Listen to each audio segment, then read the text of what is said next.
এই রামিসাকে আপনার দর্শন করে আবার গলা কেটে হত্যা করে লুকোনোর চেষ্টা করছে সোহেল রানা। সারা বাংলাদেশের মানুষগুলো তার বিপক্ষে যাওয়ার পরে ফাঁসির কথা বলেছে, কিন্তু সোহেল রানা বুঝতে পেরেছে যখন আদালতে সোহেল রানাকে নেওয়া হয়েছে, সোহেল রানা শুধু ডাইনে বাই চারিদিকে তাকাইছে, দেখে তার আত্মীয় স্বজন কেউ আসছে কিনা। একটি মানুষও তার পাশে নেই।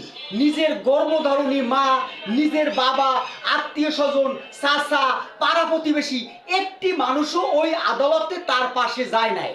যখন সোহেলেরা বুঝতে পারছে যে তার ফাঁসি নিশ্চিত 100% গ্যারান্টি, গেছে কালকে রাত্র গভীর রাতে রাত 2:30টার দিকে আপনাদের তারেক জিয়ার কাছে সরাসরি ফোন করেছে। এই ফোন নাম্বার সে কোথায় পেল? আপনার সোহেলরাকে স্পষ্ট তারেক জিয়া জানাই দিয়েছে যে আইনগতভাবে যেটা নেওয়ার পদক্ষেপ সেটাই তিনি নেবে, সে যেই লোক হয় না কেন। এর জন্য এই ধরনের প্রধানমন্ত্রী আমরা দেশে চাই। আসলে সম্মানিত ভাই ও বন্ধুরা, আমরা যখন ভালো থাকি, সুখে থাকি, শান্তিতে থাকি, টাকা পয়সা থাকে, তখন বন্ধু বান্ধব, আত্মীয় স্বজন, মা বাবা সব সময় পাশে থাকে।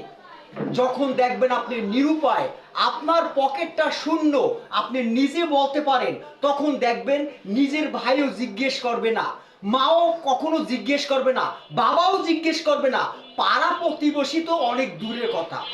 এর জন্য আপনাকে ন্যায় নীতি আদর্শ সততার সাথে উপার্জন করতে হবে। পারিলে মানুষের উপকার করবেন, না যদি পারেন কখনো কারোর ক্ষতি করবেন না। আমি মনিরুজ্জামান সোহেল, বাংলাদেশ পুলিশে আছি। আসলে ন্যায় নীতি আদর্শ সততার সাথে উপার্জন করি। আমার চাকরির বয়স চলে রানিং 16 বছর।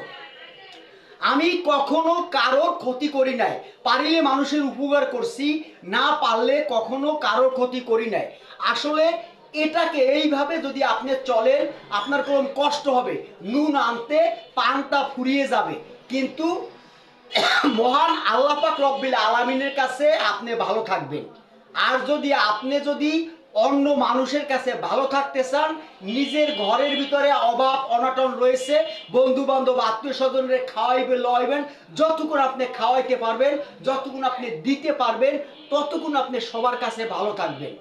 এখন মূল কথা হচ্ছে, এই যে সোহেল রানা দর্শন করেছে, ঠিক আছে, দর্শন করার পরে আবার তার গলা কাটিয়া তাকে গুম